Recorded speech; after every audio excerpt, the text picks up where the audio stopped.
as you have rightly said before now, the rate at which people are dying on Nigerian roads is becoming alarming. And why it is becoming alarming is that, if a luxury bus, had accident, you can imagine the number of people that will die in that particular, vehicle, or they have a head-on collision of two 18-seater buses. About 36 died at a go. You cannot see in a hospital that you lose up to such on daily basis. No. Yes. So having said that, there are some factors that can be attributed to this RTC that has been on the increase. One is a human factor. Yes. The second one is the mechanical factor, and the third one is the environmental factors. So let me quickly rush through the human factors. Overconfidence is one of them. I know it all. I sabi pass everybody. I don't they drive before they burn you. Another one is overspeeding. I don't know where they are rushing to, particularly the youths behind the wheel. Those that are from creme de la creme society, that are underage, that are not expected to drive, but they have the opportunity and the privilege to drive. Yes. Another one is lack of concentration, distraction. Some people, particularly the commercial drivers, you see them fighting with passengers inside the vehicle, talking, and little thing, they are distracted and accident occurs. Another one is tiredness, particularly those who travel on long journey. They go from here to Sokoto, from here to Kaduna to Lagos, Maiduguri, and they, particularly during the yellow tide period, they want to make it at within a very short period. They forget that drug they are using will definitely settle down for them to be sleeping on the wheel. Another one that can be identified is driving under the influence of alcohol, driving under the influence of drugs, then making calls using phones while you are driving, indiscriminate parking that doesn't give concerns or to other road users is equally some of the problems. Then dangerous overtaking. Where are you overtaking? Before you overtake, you should know, am I safe? Is it right? Won't I constitute nuisance to the oncoming vehicle? Won't I create cause accident? Yes. That is that. Then on mechanical factors, yes, we have malfunctioning of engines. Some are so careless that they don't know what happens to their engine until it breaks down on the road. That is one. Then poor steering mechanism. Some be managing their power steering to be so stiff that when you say turn at a particular bend, they cannot turn. They can't turn. And they'll be dragging it as if they are they're driving articulated vehicle. These all big lorries, trucks. Yes. Then tire can burst anytime.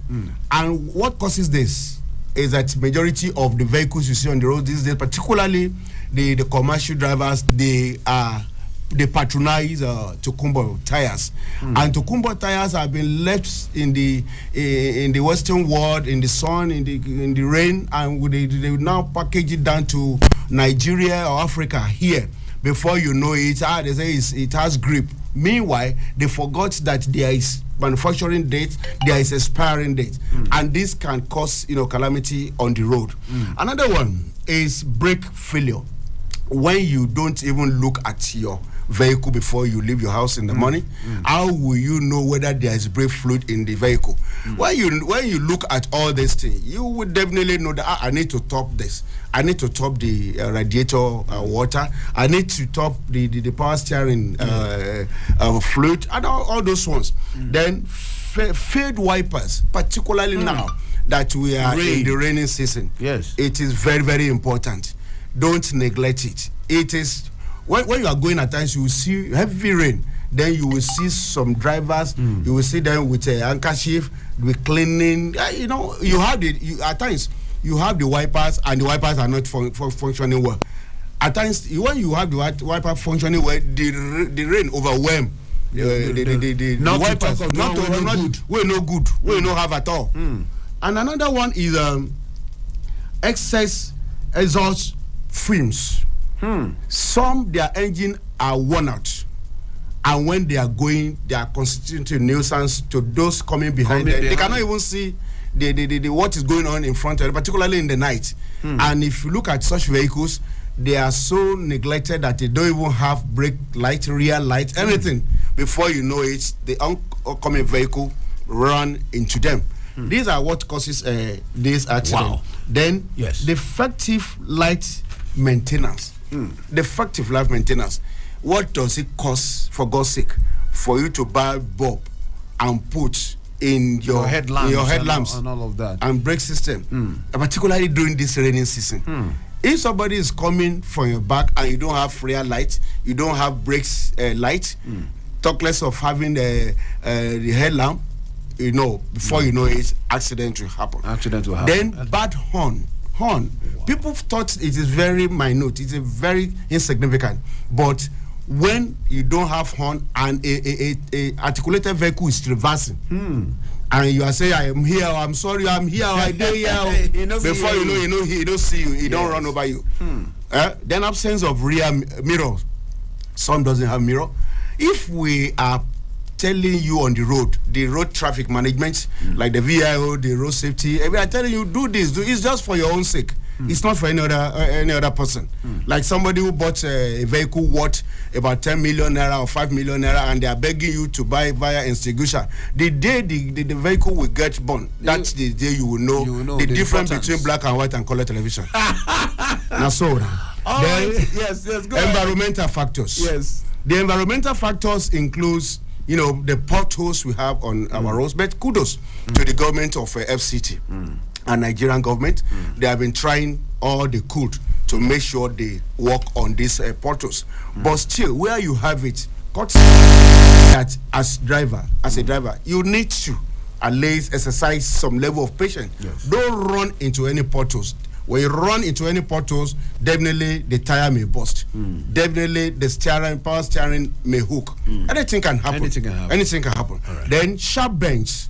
The way drivers these days navigate or negotiate bends, it's unbecoming. It's unethical, unprofessional. And if you are telling them, they say, I better go sit down. You be old man.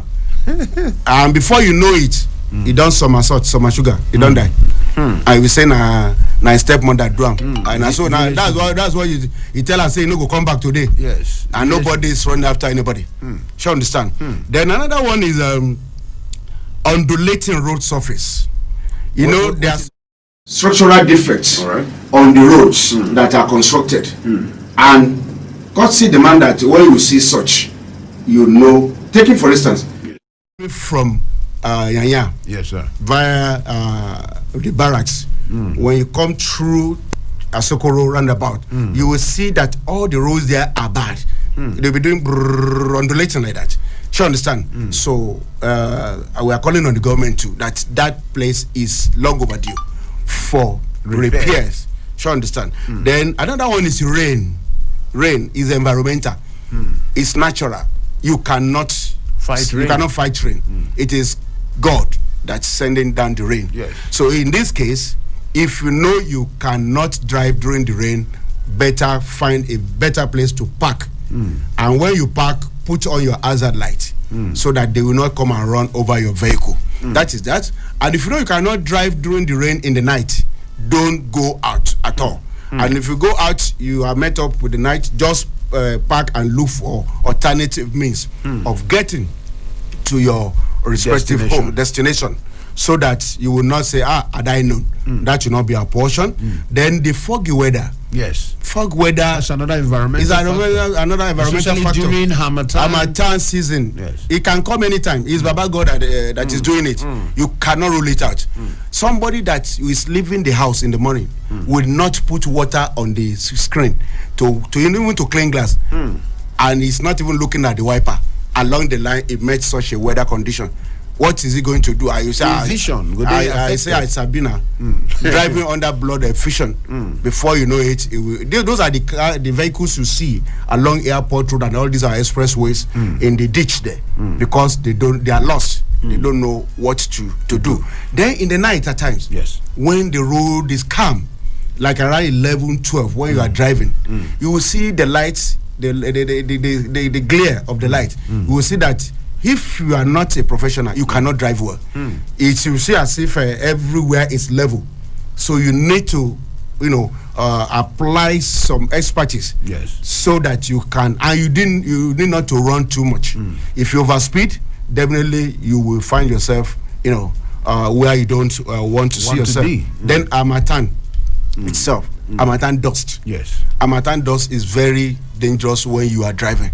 All these and many other things are what constitutes RTC on the increase in FCT and Nigeria as a whole. Wow. Say I just they look they break all these things down. Some of them when they talk, I go just one shout, because as I one shout like that, waiting they make me one shout, you just they hit them like that. When you talk that phone on, it be like normal level. I don't know what that only me they notice them. You go just see people they drive, they make they drive. I don't know how people combine that driving and making calls. Now, I want to ask you some other questions, but in reality, you don't touch many things within my questions. So make I just find out from you now. The stakeholders, people, now one of them, drivers, road users, now one, government self, now still stakeholder. Unions, now still stakeholder. Yeah. Make we talk about the stakeholders quickly with the short time we will get. Waiting we fit do to prevent. We've talked about the causes, and the causes plenty. How about the prevention? Waiting all the stakeholders, road users, governments, law enforcement agencies, waiting everybody guys do to stop or prevent or reduce at least road crashes for instead of FCT and Abuja and the country generally. Thank you very much once again. Yes, sir. We are talking about the way out. Yes, way out. The solution. Yes, sir. One of the solution is the driver himself. The man behind the wheel must change his or her attitude. You must have pre-vehicle check in the morning. That is the first step. Imagine somebody that is moving out. The one of the tire is deflated halfway. You don't even know from home. Talk of changing the tire there. Before you know it, it stop you where you will see no help. Expect, yes. And when you are looking at the spears, the spear is deflated completely. So you need to pre-plan the pre-check of the vehicles, plan your days. Yes. That is one. Another one is don't buy Tokumbo tires. Avoid it. Instead of buying 4 Tokumbo tires, buy 2 tires and pray that God bless you so that you can complete the other 2s. Another one is that sensitization of Nigerian populace and the motorists. It is not the motorists alone that are constituting nuisance on the road. The pedestrians too. Some of them, instead of using the pedestrian bridge, they will not use it. If you go to Lugbe there, you will be wondering what causes this hold up. Every evening, you will be there for 1-2 hours. But when you get to the spot, you will see beggar there, you will not see anything. People are parking. They have occupied about 2 lanes out of the 3 lanes. People are going. Imagine how does it sound to foreign people, foreigners that are in the city? How does it sound? It don't make sense at all. It doesn't make sense. Yes. Then another one is having periodic sensitization with the stakeholders like the road transport organizations, like the NURTW, the SEGDA, the NATO, the RITAN, because they are the one that knows the attitude of their people, and they should equally be emphatic on not selling alcohol. All these monkey tails. You understand? Because the moment you are charged, you are no longer in charge of your system. Yes. I think you get me. Then another one is we should see the way and manner to educate the influx, those people that the victim of banditry from the northeast. Majority of these young Hausa guys, I'm very sorry to say, to mention such, these golf drivers, they don't know anything. They needed to be educated, even if it is in their language. But it there everywhere, even beyond housing, even for East, everywhere, even for South, everywhere. I know we are talking of Abuja. Yes, of course. If you see the way, if you talk to them, say, go sit down. They don't, they don't obey the law. It is when you know the law that you obey the law. Of course. You understand? So, and another thing that we need to equally look at, is that a motorist, a driver should have in his or her vehicle the following: the C caution. Imagine in the night you have a breakdown and there is nothing to show that your vehicle is breakdown. Before you know it, trailer ran over the vehicle and God forbid the person die. Another one is fire extinguisher, as I've already said. You mentioned, yes. In the night there is a spark electrically. Who helps you? Even in the day, in a lonely place. In a lonely place. If you have your fire extinguisher, you extinguish, people will say, let us help him. But you are crying, you are shouting. Before you, your vehicle is going down, your pot of soup. Yeah. I don't get me. Yeah. Another one is spare tire. Yes. If you don't have spare tire in this Abuja in the night, and you are stranded, before you know it, big bad boys come and they stab you, possibly stab you to death. Many have happened. We have seen it. It has been reported to the security agencies. Then another one is having a waist spanner. It's a must. Then when you go to mechanics house for any maintenance, make sure that they return all these things. But you assume, but when you get to where you want to use it, it becomes a problem. So these people didn't put my jack. Your jack back, man. Who will wait for you in the night, for God's sake? So, to lend you a jack. Those instruments. Then hydraulics should always be in your vehicle. Then transmission fluid, your torchlight. The torchlight is very important. Your spare fan belt. At times it happens in the night. Somebody will be passing. It may be a mechanic. He say, "Oh God, do you have spare tire? Do you have spare belt?" He say, "I have." Can you help me? Before you know it, it don't help you. You don't work.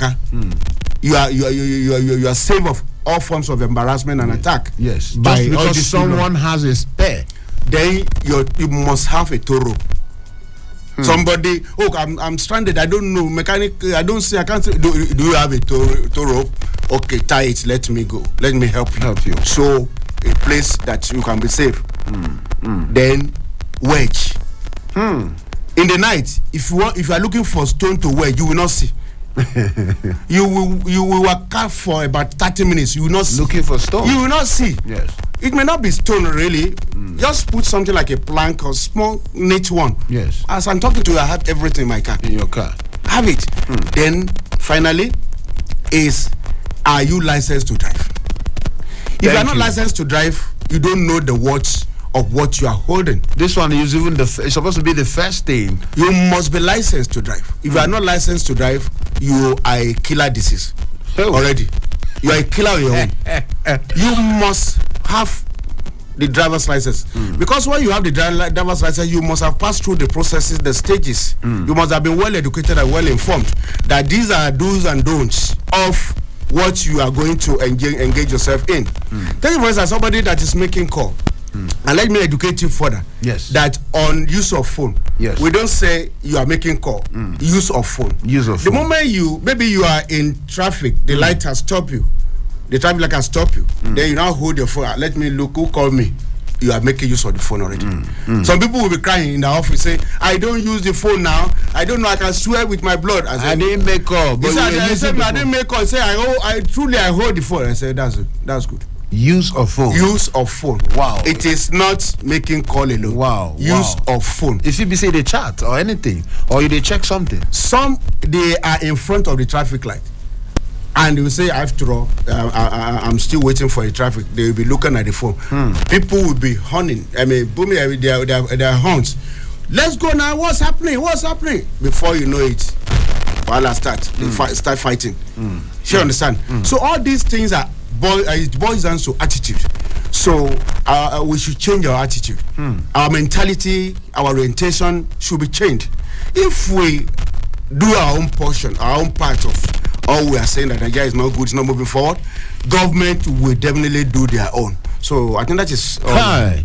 Well, we actually no get time. We got 1 minute to go. Okay. And then you don't already, because even all the questions where I don't write when I will ask you, inadvertently, you don't already answer the questions. Thank you so much, the state coordinator of road safety for Inside of the Matter, FRSC Special Comrade Sanni Adisa, the state coordinator. That's you, they in charge of Abuja here, Yes. the FCT. Yes. Thank you so much for your time. Thank you very much. Thank you for and we go call on you again shortly, because this matter not be one-off matter. Okay. We go continue to do the, just like you mentioned, sensitization. We in the media here, with your help or with your collaboration, we will continue to sensitize people. Okay. And so we go call on you again shortly, make you educate us more. Even me, I don't learn something today. Use of phone different from call. Calls. And they are different things. So I don't learn one thing. So, and I know same people they there we don't learn. Thank you so much, Ogasani. It is my pleasure. We'll see you again shortly. Thank you very much. I appreciate you so much. All right. Okay. Check them now. 2 minutes time no day. Now here we go sign out. Make we do them again tomorrow 6 o'clock. Super Citizen at sunrise. They call me the chief priest. Eze more one. We're gonna meet again tomorrow on a good morning.